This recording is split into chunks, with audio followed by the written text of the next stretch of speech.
Kia ora guys, Bird here. Welcome to episode 48 of Thaumcraft 5. The night is setting, the night is rising, the moon is rising, or rather that's a no moon right there, I believe. That's what the absent moon is supposed to look like in Minecraft these days. Bye bye son.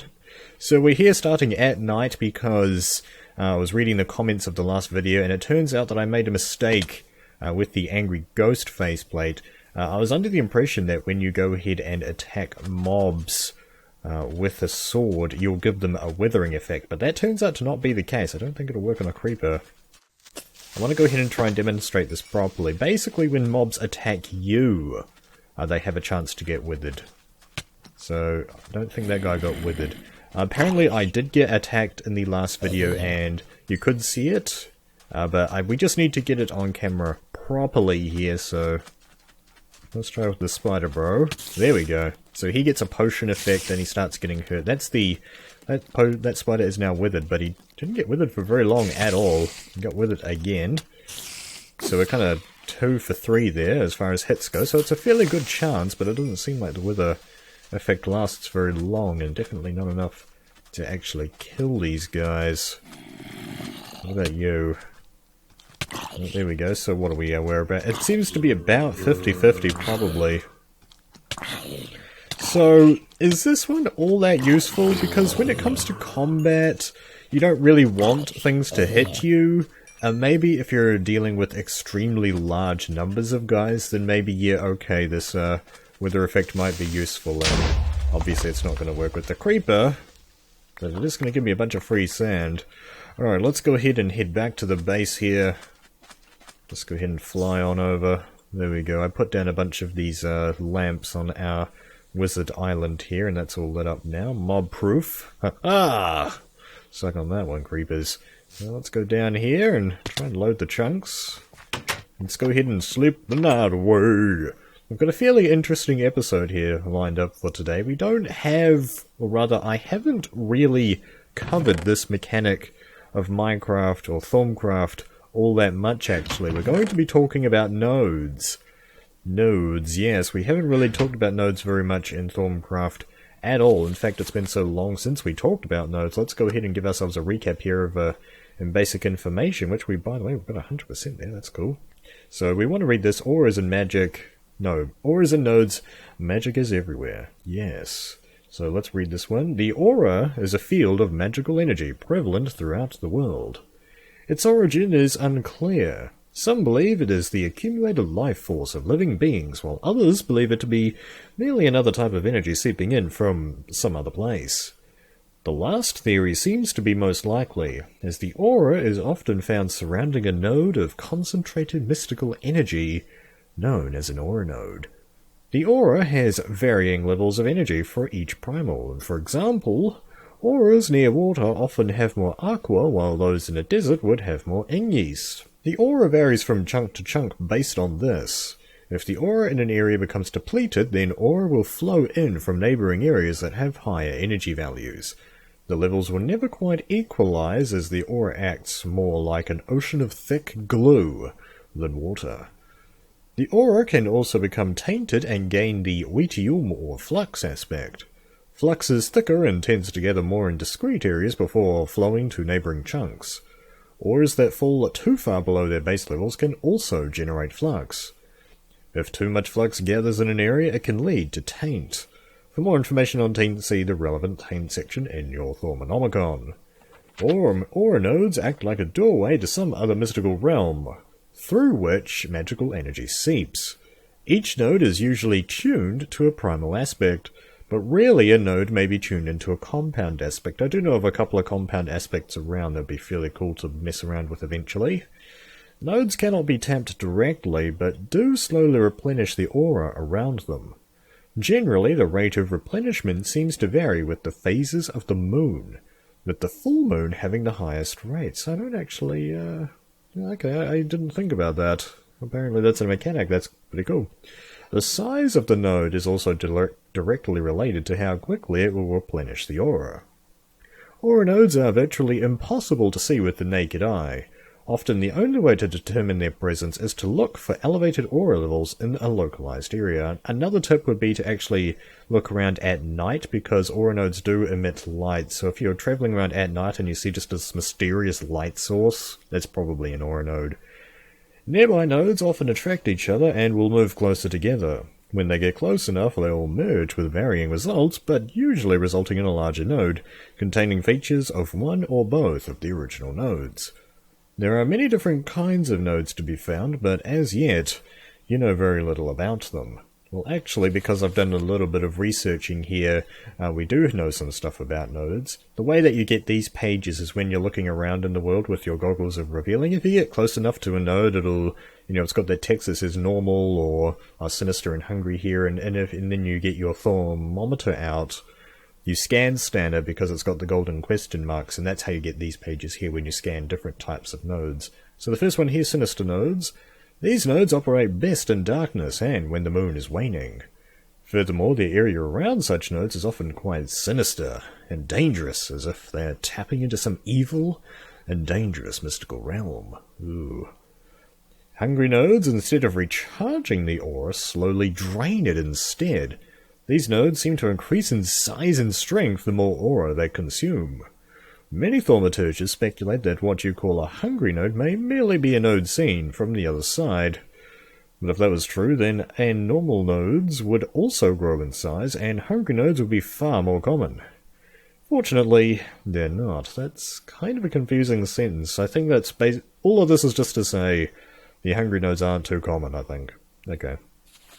Pure nodes are always a welcome find. They slowly remove any flux from the surrounding aura, though this seems to weaken and eventually destroy them. So, in other words, or rather, let me rephrase that. The way that you get pure nodes is from silverwood trees. So I planted a bunch of silverwood trees in our base over here, and that gets you a bunch of pure nodes, and then they can remove the flux and taint that's around, and it will slowly drain the node down, the number down to 0, and then the node will just disappear. We've got tainted nodes here. These nodes are mystically tainted, righto. The energy they tap into has been fouled, and will occasionally create flux in the aura they're replenishing. Okay. And we have unstable nodes here. These nodes are highly unstable, and the type of aspect they replenish will occasionally change to some other random primal. Yeah, I found a unstable node out by the swamp near our the Thaumcraft dungeon thing that's over there. Found one of these dudes. It was terror at the time, but it sounds like it might change, which is pretty cool. In TC4, these nodes used to drop aspect orbs, but I don't think aspect orbs are a mechanic here in TC5. So that's the different types of nodes and how nodes work. Let's go ahead and do some research for them. That's actually under Thaumaturgy. Yes, I wanted to go ahead and research the node Stabiliser, spelled with an S because we are in New Zealand. Yes. Let's get our scribing tools and paper out, and get that research note going.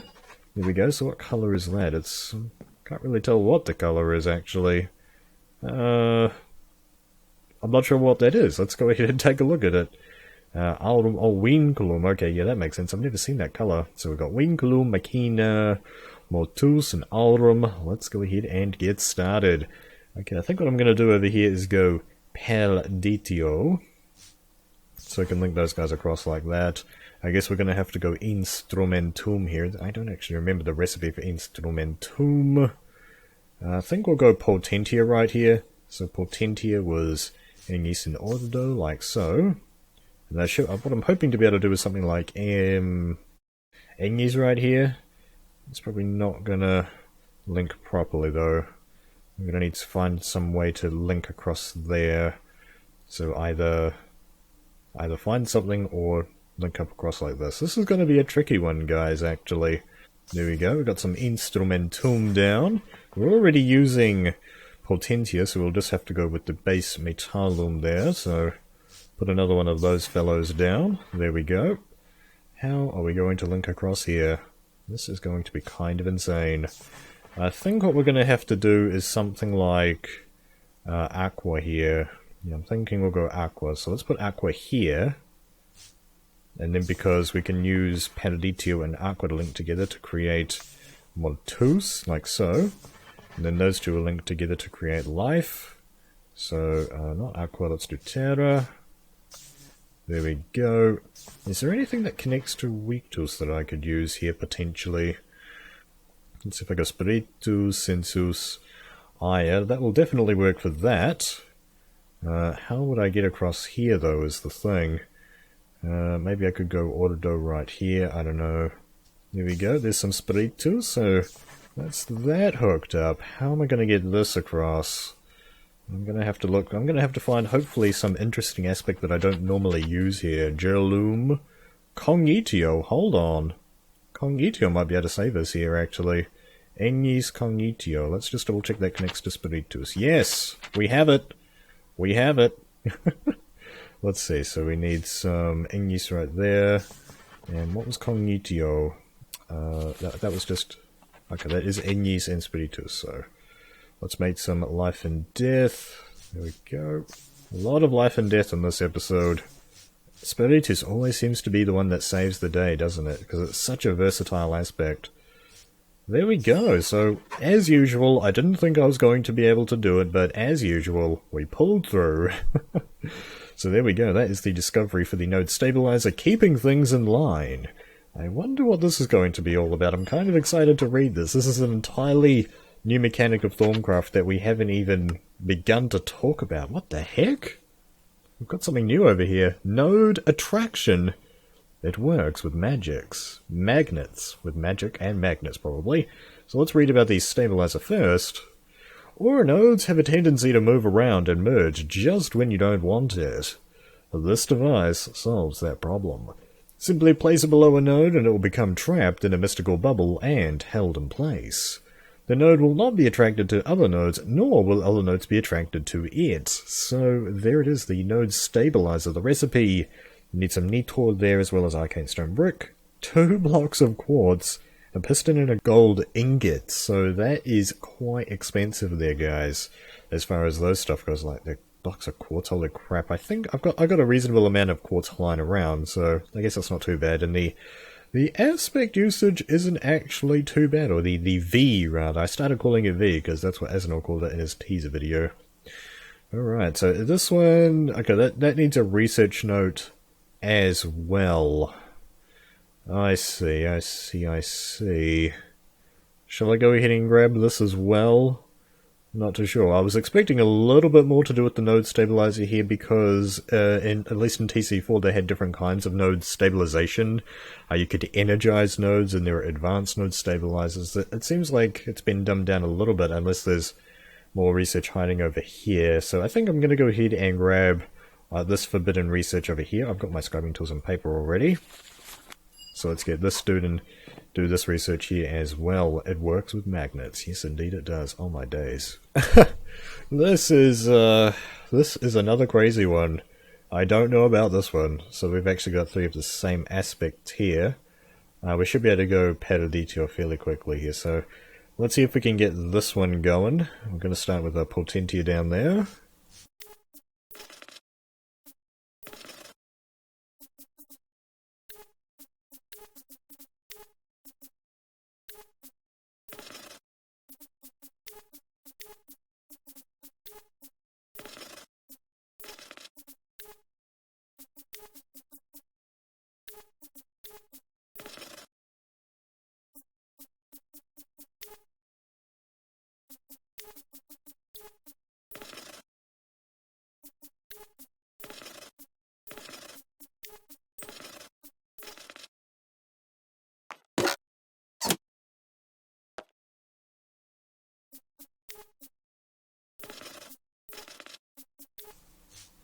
There we go. So that was basically almost the exact same thing. I actually feel like I kind of cheated this slightly by using almost the exact same layout, but whatever. So I guess that's kind of some fairly strong evidence that these 2 researchers are heavily related to each other. You have gained Whoop.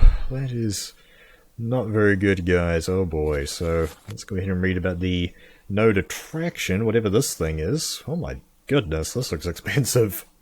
Manipulating the aura is one thing, but if you were able to move nodes around, you could ensure a steady supply of V where and when you want it. To this end, you have developed node magnets. Righto. The magnet focuses on the nearest node within 32 blocks and slowly draws it toward itself. It sounds simple, but in effect the node is being forcefully ripped through the aura. This not only requires large amounts of Visa Vol types, but causes considerable amounts of flux. Oh boy. The larger a node is, the slower it moves. So that kind of makes sense as well there. So, oh my gosh. 64 Aurum Essentia. Holy crap, guys. So they get you the node magnet. Okay, and this allows you to move nodes. In TC4 they used to have like node in a jar, this thing that you can make. It looks like that's gone and this has replaced it, and now there's all kinds of bad things that can happen when you move nodes around. I see, so we probably won't get around to trying this out today, because that is kind of insane. Thermic mind, you need air crystal. Okay, you actually need to make this thingy here. That's normally what you use to like plant a crystal on the ground. Looks like it's not just the normal crystals here. How many items is that? 1, 2, 3, 4, 5, 6, 7, 8, 9, 10, 11. Oh my gosh. 11 items. You need 11 items in this infusion. That is insane. That's our biggest infusion so far to date, probably. The node magnet itself is quite fragile, and care must be taken not to damage or topple it. It can survive minor knocks, but anything more will shatter the delicate components. It can be picked up by right-clicking on it with a wand. I see, so that is the node magnet. We'll try that out another day here. So I think what we want to do here is go ahead and finish off this episode by crafting up one of these stabilizers. Let's see if we can get started with that. I should have everything right here around the base already. Nitor is not in there these days. I've got a double right click issue with the mouse, that's why that just happened. With the arcane bella, so that's Nitor. I think I've got a few spare pistons. I've got one spare piston. My quartz is in my loot chest in raw form, so we'll just quickly turn that into some blocks. Oh, cool, that's only 8 nether quartz. Well, that's not too bad. You can like almost get that out of one block, so yeah, that's not as expensive as I initially thought. And the final things are some arcane stone brick and a gold ingot. And my gold ingots are right here too. There we go, and the bricks should be somewhere in here. So I've got 2 of those going spare. That's phantasmic. Should I craft this here? I guess we can go ahead and craft it here, no problem. Nitor. Throw that in there. I've got 2 gold ingots somehow. I guess that's fine. Throw those there, and that's the biggest discount we can get, I think. Well, actually, no, we can put our discount gear on to discount that even more. Looks like Auditor is the big ticket item there, so let's get our discount gear out, as well as some Auditor rings. Not you. You go back there. There we go. Throw those on. Oh, and get all these off. Boop, boop, boop, boop. Right, so what's the cost now? Down to 30. Oh, I wanted to check what the cost was. I didn't mean to pull that. So that was 20 VSOF. That's pretty good. Maybe you guys can hear that truck outside. That's like a garbage truck or something. So we've got the node stabilizer now, though. I guess we need to follow rule number 1 of Thaumcraft and scan it. Let's see what we've got. Man, you'd think there'd be something new in a node stabilizer, something so important to the mechanics. Let's just get my armor back on here before running out into the world full of monsters and evil things. Let's go back with the Grinning Devil. Don't need to wither anybody. So do I have any nodes to try this out on? I do have plenty of nodes around here. There's one right here. Is that that's a pure node. Do I have any... I don't really want to try it on a pure node because I still want my pure nodes to be acting on the land. So we've got this guy right here. Okay, yeah, this is a normal Igneous node. I'm not too sure if I'm understanding the Thaumonomicon entry correctly. Okay, so it seems like... It's basically the way that this works is if you want to have a bunch of nodes like next to each other, sort of in your base, the way that what you want to do is you want to put them in node stabilizers like this, and then that way they basically won't affect each other, they won't be drawn towards each other to create any kind of node that you don't want. But my question is, the Thaumcraft doesn't make clear whether or not the node is like isolated from like the aura. Like, will it still like replenish the aura and function as normal? It just, by putting the stabilizer under it, it just prevents it interacting with other nodes. I think that's what's implied. That's just my understanding from this, but it doesn't specifically say here. You guys will have to let me know. Some of you guys are a little bit more knowledgeable about this than I am. But yeah, I think for the next episode, what we're going to do is we're going to try out the node magnet. We're going to bring some of the more interesting nodes that are around the base. I believe I've showed you guys the Alienise node that's out there quite some time ago, for those that remember it.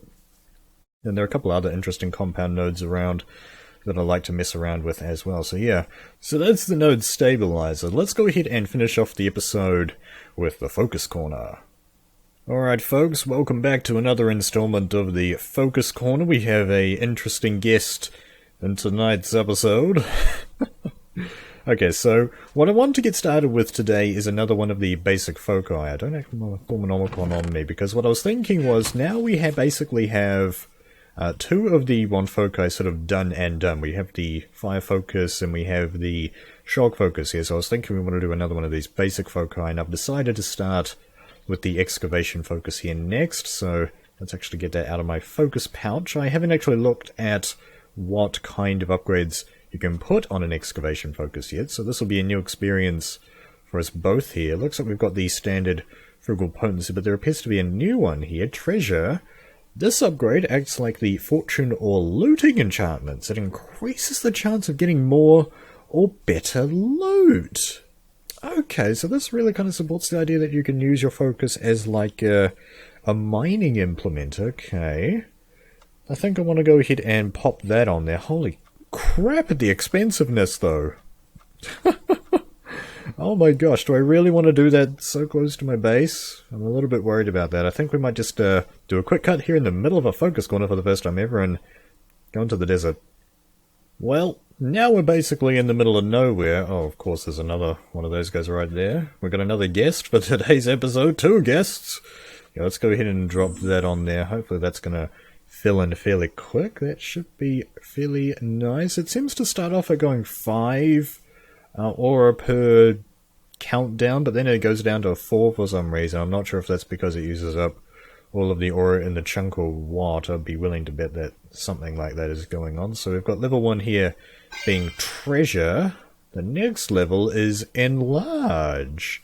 This upgrade increases how large an area the focus's power's effect, or increases the number of targets affected. Okay, so enlarge, what that says to me is that it'll do like a wider area. So this is something that you want to do more with something like some kind of work excavation focus. If you just want to mine a tunnel, just go. You could do like I'm not sure, maybe like a 3x3, maybe.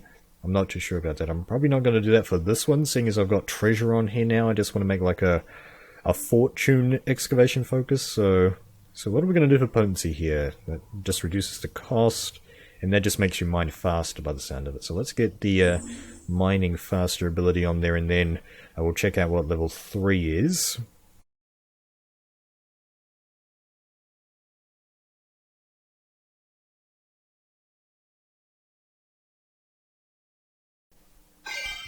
There we go, so that is the second level right there. We've got potency. It looks like we've got a treasure back once again.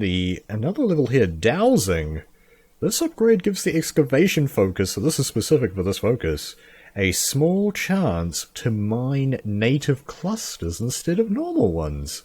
These clusters usually give double the number of ingots when smelted. Yeah, so we've learned about native clusters already, so it looks like you can get that on your focus already, which is pretty cool.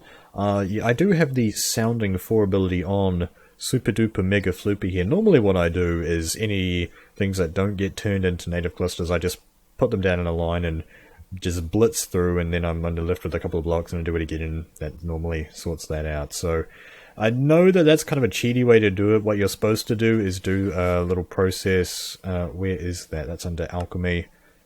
Yeah, there's something right here that you can do, but normally I just gotta cheat it by re-breaking it with the pickaxe of the core. So yeah, I think I'm going to go with treasure for our 3rd level though, but we're out of levels for that. I'm going to go ahead and power this focus up and we'll try it out in the next episode here of TC5. I hope that you guys enjoyed this episode. Hopefully this focus corner wasn't too long. I normally like to keep them nice and short, but yeah. Thank you very much for watching. Kia kaha. Hopefully I will see you back in the next episode.